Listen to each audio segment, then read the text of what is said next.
My girlfriend introduced me as the janitor in front of 50 strangers inside my own house.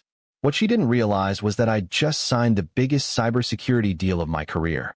And that night, everyone would see exactly who was really cleaning up the mess. I'm 32, and until 3 weeks ago, I thought I had my life figured out. I'd been with Callista for 2 years. We met at a coffee shop in downtown, where she was doing some freelance graphic design work, and I was debugging code on my laptop between meetings. She approached me first, actually. Said she liked my concentration face. We clicked immediately. I owned a 3-bedroom house that I'd bought 5 years ago when the market dipped. Nothing fancy, but it was mine. Callista moved in about 8 months into our relationship. She paid utilities, I covered the mortgage. It seemed fair since, well, it was my house. She always said she was grateful, that she'd been living with roommates for years and finally had some peace. Here's the thing about Callista. She never really understood what I did for work. I'm a cybersecurity consultant. I work from home most days, wear joggers and hoodies, keep weird hours. To her, it looked like I just sat at my computer all day doing nothing particularly important. She worked at a marketing agency downtown, dressed professionally, had office friends. Her world felt more real to her, I think. About 6 weeks ago, I closed a massive contract with a Fortune 500 company.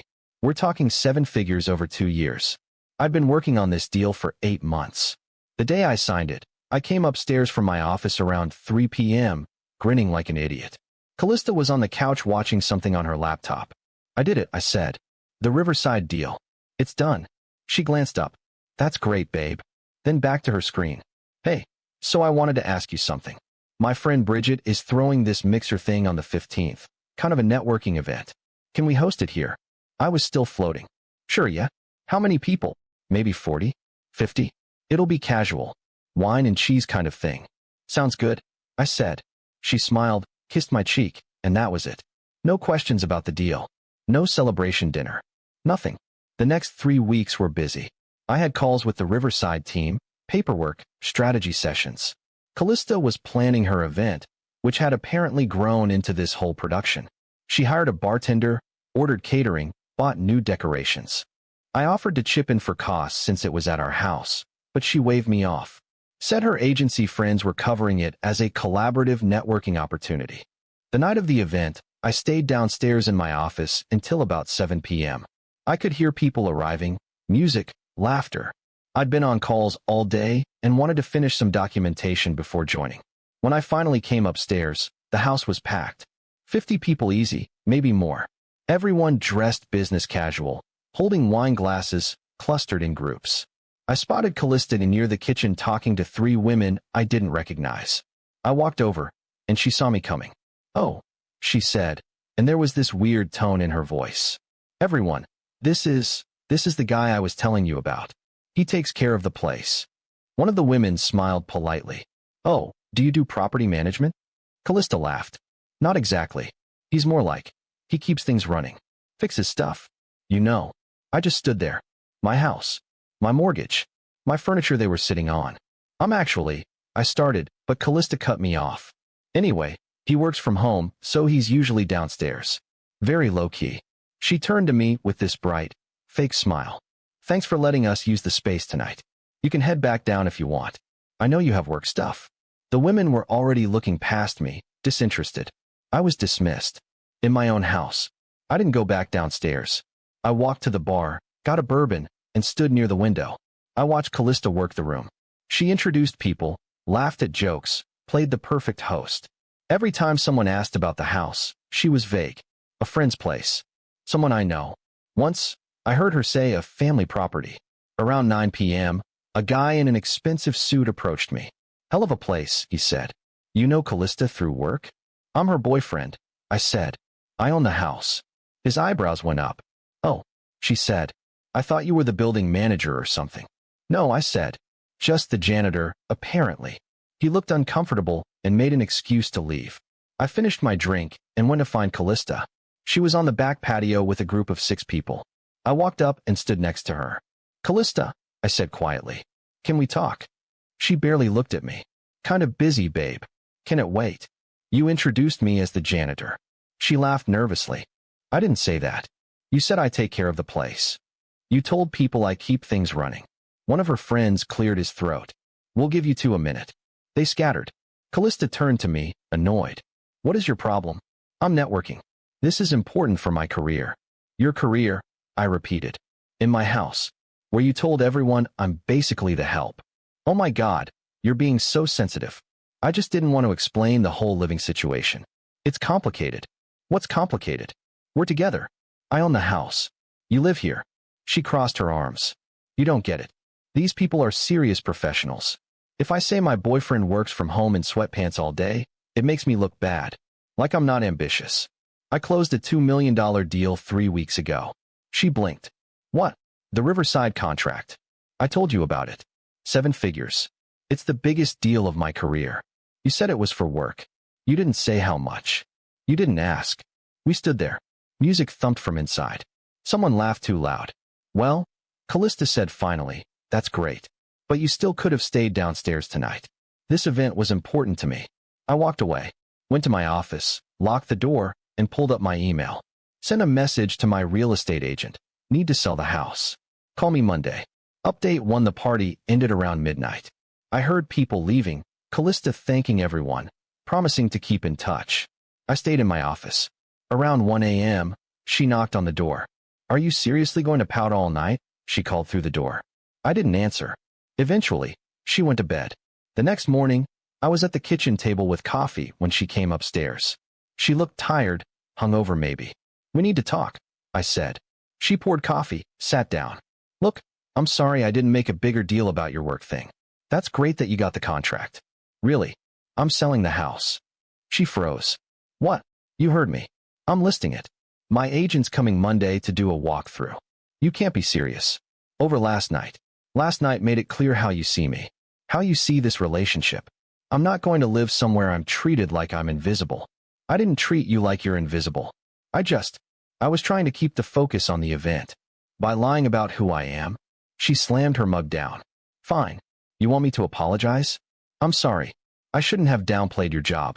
Happy. Where are you going to go when I sell? Her face went pale. You're kicking me out. I'm selling. You'll need to figure something out. This is insane. You're throwing away 2 years because of one bad night. No, I said. I'm ending things because you were embarrassed of me in front of 50 people. And because when I told you about the biggest achievement of my career, you said, that's great, babe, and changed the subject. She stared at me. You're really doing this? Yeah. She stood up, grabbed her purse, and left. Didn't come back that night. Update 2. Callista came back 2 days later with her sister. They packed her stuff in silence while I worked downstairs. Around 6 p.m., her sister knocked on my office door. She's gone, she said. Can I talk to you for a second? I let her in. She sat on the edge of my desk. She told me what happened, she said. The party thing. Okay. Look, I love my sister, but she's always been like this. Image obsessed. Worried about what people think. It's exhausting. Why are you telling me this? Because I think you dodged a bullet. And because... She hesitated. There's something you should know. That guy at the party? The one in the expensive suit. I talked to him briefly. His name's Graham. He's a VP at her agency. They've been sleeping together for 3 months. I sat back in my chair. Didn't say anything. I found out last week, she continued. Saw text on her phone when she left it on my counter. I told her to come clean to you. But she said it was just physical, and it didn't matter. That Graham was married anyway, and it would fizzle out. Why didn't you tell me sooner? Because she's my sister. But after last night, after seeing how she treated you, you deserve to know. She left. I sat there for an hour, just processing. Then I did what any reasonable person would do. I looked Graham up on LinkedIn. Found his profile, his wife's profile. She worked in nonprofit development, looked kind. They had 2 kids. I made a burner email account and sent her a single message. Your husband is having an affair with someone at his office. Her name is Callista Monroe. I thought you deserved to know. I'm sorry to be the one to tell you. I didn't expect a response. But 2 hours later, she replied, Thank you. I had my suspicions. Do you have proof? I didn't. But I gave her Callista's number and Instagram handle. Said I was just the messenger. Update 3 days later, Callista called me. Not texted. Called. What did you do? She screamed into the phone. I'm at work, I said calmly. What's wrong? Graham's wife showed up at the office. She made a scene, yelled at him in front of everyone. HR got involved. He's on administrative leave. His wife is filing for divorce. That's unfortunate. Did you tell her? About what? About me and Graham. I don't know what you're talking about. She was crying now. You ruined everything. Graham won't talk to me. People at work won't look at me. They're calling me a homewrecker. Sounds like consequences. I hate you. That's fair, I said and hung up. The house sold in 2 weeks. Multiple offers, went for $40K over asking. I used the profit to put a down payment on a condo with a view of the water. Smaller space, but it's mine. No ghosts. No memories of being called the janitor in my own living room. Final update, it's been 3 months. I heard through mutual friends that Callista had to leave her agency. The Graham situation made everything too awkward, and she mutually agreed to part ways with the company. She's freelancing again, living with roommates across town. Graham and his wife are divorced. He moved to another state for a fresh start. As for me, the Riverside contract has been incredible.